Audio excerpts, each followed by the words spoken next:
Hey guys, welcome back to another video. Today we are actually going to be working on my wife's 4Runner here. Just a little interior upgrade. In fact, this is going to be a little bit of a mini series.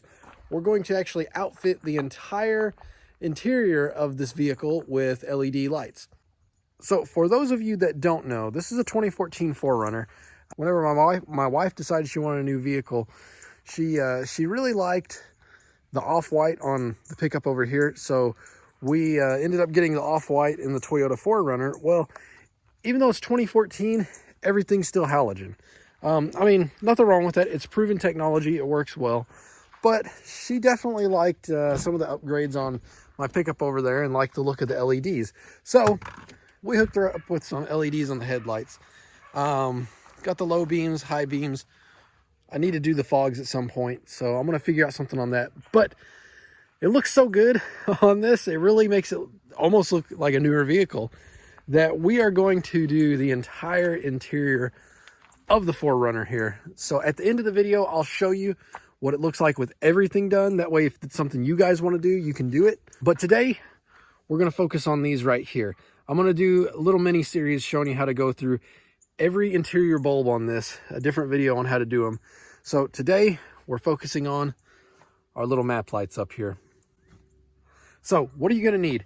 Either a screwdriver or a little plastic pry tool. I prefer the plastic pry tool simply because you're not going to mar up your plastics doing this. And you're going to need some 194 bulbs for this particular installation. I'm using Last Fit. Why am I using Last Fit? Well, I will tell you, this particular video right here is not sponsored. I bought this with my own money, but I will say Last Fit has sent me some stuff in the past that I've enjoyed.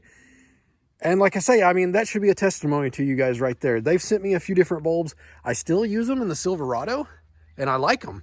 So that's why I spent my own money on these lights right here. This particular installation is a 194. So you can go on Last Fit's website. In fact, I'm going to leave you guys a link down below. If you choose to use it, it does actually help support the channel. So I'm going to leave you guys a link down below to these bulbs right here. But one reason that I do like Last Fit is, like I say, they've sent me bulbs before. They've been really high quality. I have had zero issue with them. So I know that they're good quality. You can see they've got a 1-year warranty and they're inexpensive. There are some bulbs out there that these are kind of the sweet spot for me. These right here. There are some you can spend, the sky is the limit on some of these LED bulbs you'll find. But whenever it comes to these 194 bulbs, guys, don't do the cheap route, because people will tell you LED technology is really good, and honestly it is these days. But if you cheap out and you get a cheap off-brand bulb out there, they're not going to last like you're thinking an LED like in your home would. Some of them just do not make good technology. Last Fit, they're good. They're good to go. I know I can trust these bulbs right here. So that's enough chit chat about that. Let's replace these bulbs. So you can see right here, just a quick preview. I've actually already done the back. So look at that, how bright it is compared to these up here. What you're going to do to make this happen is you're going to pry on the back side of the lens here. You're just going to pry in there and it should come down. So I'm just going to insert the tool in the back, pry down. I can already see that it's trying to come down here. And we're getting there. Whew, there it went. So there's one. You can see the bulb up in there. Let's pop the other one off real quick. It's about down to, of course, being one-handed puts me at a little bit of a disadvantage. There's the second one. So those are off. And in fact, what I'm going to do is I'm going to see if I can get these to turn off in the interior, because they're going to be hot to touch. So one of two ways to actually get these bulbs to turn off if you want to leave your door open.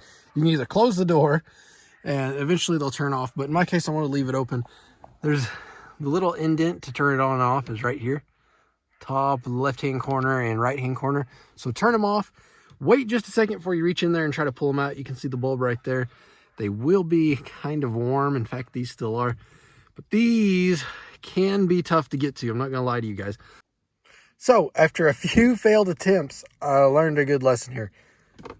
Don't use electrical tape. Use Scotch tape.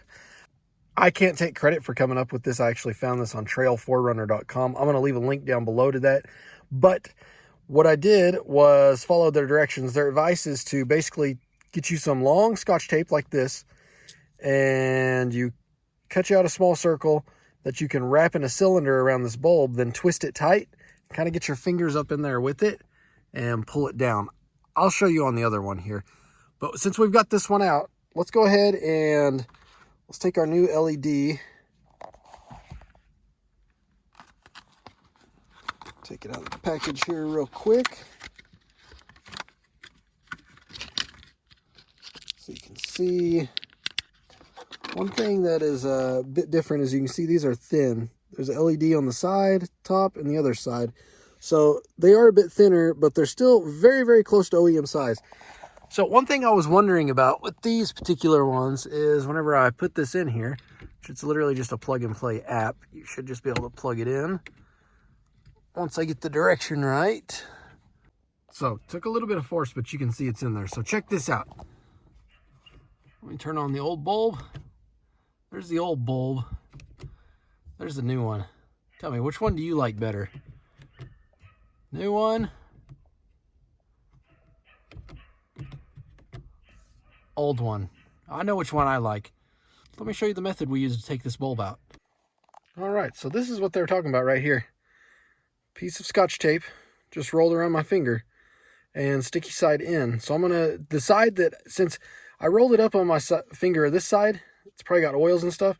So I'll just take it like this, stick it up over the bulb, and then use my other finger to smash down on it. So let me do that real quick, because that's gonna require 2 hands.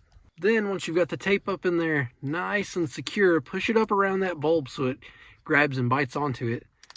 Just twist this up as tight as you can get it. And once you get it tight on there, use a finger while you're pulling on it to put some pressure on it to keep that tape on there, and pull down, and that bulb will come out. So it's probably going to take 2 hands to do this. I'm going to set you down while I do that. Got it on the first attempt. This is a way better method than anything else I've tried. Thank you, Trail 4Runner, for the tip. That is awesome right there. So now that we've got the old one out, let's go ahead and let's grab that final new one here. And another thing I want to mention about these is that they're not polarity sensitive. What that means for you guys that don't know is that LEDs can be funny sometimes in the way that they work. Some of them can only be plugged in one way. So if you plug an LED in and it doesn't work, don't freak out. Pull it out, flip it 180 degrees, plug it in again, and it'll work. But with last fit, that's another good thing you don't have to worry about. I mean, take a look at that bulb, guys. It's good quality. It's good stuff. So I'm going to take this one and force it up in there. It is a little tricky. These feel just ever so slightly too big for the port in there, but with a little finessing and a little wiggling, you can get it done. You can see we got light. Let's put the caps on. With both bulbs in, only one thing left to do. Let's test them real quick. So I'm going to push the button here. That one works.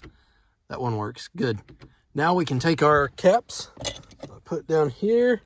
If we can remember which one's which, we can pop them back in, I think. Whoops, if I can hold on to them. That's the real trick. I think that one probably goes that way. Maybe. Yep. Pop it back in. Or no. This is the tricky part. You might remember which side they came off. That looks more like it's going to fit. So, yep. Pop it in there. Look at that. And then, let's do the other side. Pop it in. Just like that. And then check it out. Nice and bright. So, and it looks modern too. White, crisp versus that old yellow. We'll come back and I'll do a nighttime shot because you guys aren't going to believe how much more light it gives you inside the vehicle. And so now these old bulbs, you can toss them, keep them, reuse them for whatever. But that's looking really sharp.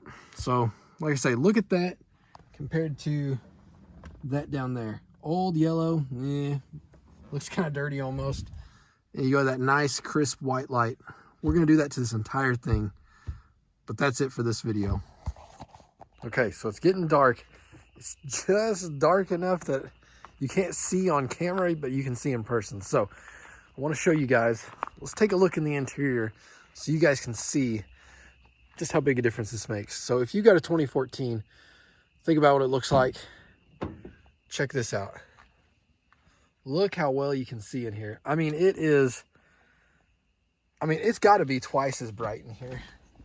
This makes it so much easier to see. And for an example, once again, like look down here. And then an even better example, I've done one of these back ones for you so you can see what these look like. Look at the difference. It's absolutely insane. So, old ugly halogen, new, nice, crisp white light. I mean, it's significant. If this is a mod that you want to do, or an upgrade rather, I highly recommend it. It really does make it look nice and clean, new, modern. It doesn't cost a whole lot of money. And for you guys that may be interested and want to look at the headlights, here's what the LEDs look like. Once again, look really, really sharp on this 4Runner here. Try not to blind you there. And then we'll do the brights for you real quick. The brights are insane. So you can see my house there. Check out the brights. Holy cow. My wife, whenever she walked by the other day, she's like, it's like getting an x-ray. I mean, they are just insanely bright. Camera really doesn't do it justice, but you can hear the fans in there humming away. But I do got to say, LED upgrade, really, really good idea on these 4Runners. I'm very happy with it, and I know my wife's going to be happy with it. She hadn't even got to see it yet. And we've still got several to do, because like I say, we got all 4 doors to do. We've got, we got to do the back here. Of course, I'll make videos for all that. And then the middle dome light there. And then we're going to go ahead and we're going to finish it off with, there should be some lights back here that light up the license plate. That way, that'll make this 4Runner look completely modern. Like I say, just full disclosure, Last Fit has sent me stuff before. And they gave me an affiliate link, so I'm going to leave you guys an affiliate link down below. What that means is I do earn a little bit of income if you decide to purchase from them. But I will tell you that these bulbs right here, the ones that I'm showing you in the video, I bought with my own money. So take it for what it's worth. I like Last Fit. Guys, if you found the video useful, be sure to share with your friends. I appreciate you checking it out. And definitely stay tuned, because like I say, we're going to be outfitting this entire thing. And I'll show you in each video how to replace each series of light on this vehicle. So stay tuned. All right, guys, until the next one, take care.